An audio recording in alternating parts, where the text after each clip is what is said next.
बच्चों की कस्टडी किसे मिलनी चाहिए। यह कहानी पंजाब राज्य की है। अमन सिंह और अंजलि कौर की शादी 10 जनवरी 2005 में हुई थी।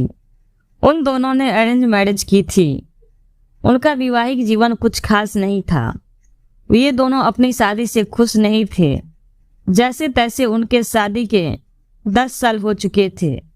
उन दोनों का एक 8 साल का बेटा और एक 6 साल की बेटी थी। दोनों ही बच्चे एक कॉन्वेंट स्कूल में पढ़ते थे।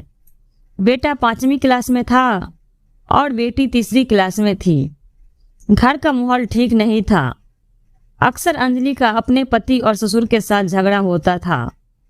दोनों बाप बेटे अंजलि को दहेज के लिए परेशान किया करते थे, यहाँ तक कि उसे मारते पीटते भी थे। अंजलि रोज रोज के इस झंझट से छुटकारा पाना चाहती थी। चूंकि उसके पिता बहुत ही गरीब थे, इसलिए वो अपने पिता को ससुराल की बातें कभी नहीं बताती थी। 12 अगस्त 2020 को अमन ने अंजलि को तलाक देकर उसे धक्के मारकर घर से बाहर निकाल दिया और बच्चों को अपने पास ही रखा। अंत में हार थाककर अंजलि अपने पिता के पास चली गई। उसने अपने पिता को सारी बातें बताई और अब वह अपने पिता के साथ ही रहने लगी। लेकिन अक्सर अकेले में उसे अपने बच्चों की याद आती, इसलिए कभी कभार उन्हें देखने के लिए वह अपने ससुराल जाती। लेकिन उसके पति और ससुर ने उसे उसके बच्चों से कभी भी मिलने नहीं दिया। अंजलि अपने बच्चों से बहुत प्यार करती थी। उसने अपने साथ हुए अत्याचारों को तो भुला दिया, लेकिन अपने बच्चों के लिए वह कुछ भी करने को तैयार थी। इसलिए उसने कानून का सहारा लिया। 15 दिसंबर 2020 को अंजलि ने अपने पति और ससुर के खिलाफ दहेज उत्पीड़न और अत्याचार आदि के मामले में शिकायत दर्ज कराई और साथ ही साथ नाबालिग बच्चों को खुद की कस्टडी में लेने का आवेदन भी किया। यह केस पंजाब हाई कोर्ट में कई सालों तक चला। पहले तो कोर्ट ने बच्चों की कस्टडी अंजलि के हक में दी। कोर्ट का मानना था कि बच्चों की परवरिश भला मां से अच्छा और कौन कर सकता है। इधर अमन ने भी इस फैसले के विरुद्ध हाई कोर्ट में आवेदन किया।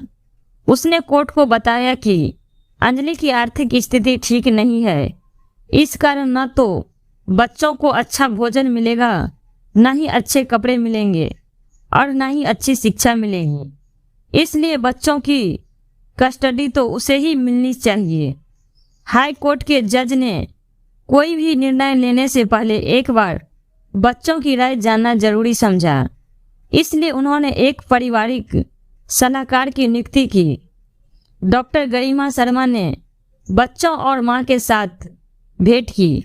उनके अनुसार बच्चे अपने मां को देखते ही अपना सिर झुकाकर अपनी दोनों आंखें बंद कर लेते थे। उन्होंने एक बार भी अपनी मां से बात तक नहीं की। वे बिल्कुल भी सहज नहीं दिख रहे थे। अंततः अदालत ने कहा कि सामान्य तौर पर बच्चों की कस्टडी हमेशा मां को ही दी जाती है, क्योंकि उसी में बच्चों का भला माना जाता है। लेकिन इस केस में कितना भी समझाया गया हो, बच्चों का अपनी मां के साथ किसी भी तरह का भावनात्मक लगाव नहीं दिख रहा है और वे अपने पिता के साथ ज़्यादा खुश दिखाई दे रहे हैं। उनके बेहतर भविष्य को देखते हुए उनकी कस्टडी उनके पिता को दी जाती है। हालांकि अंजलि ने कोर्ट को बार बार बताया कि बच्चों को डराया धमकाया गया है, इसलिए वे इस तरह का व्यवहार कर रहे हैं। लेकिन वह भूल गई कि अदालत में सबूतों के आधार पर फैसले लिए जाते हैं। यहाँ भावनाओं का कोई मोल नहीं है। दोस्तों, आशा करती हूँ कि यह कहानी आपको पसंद आई होगी। कहानी पसंद आए तो चैनल को लाइक, शेयर और सब्सक्राइब जरूर करें। कहानी सुनने के लिए आपका बहुत बहुत धन्यवाद।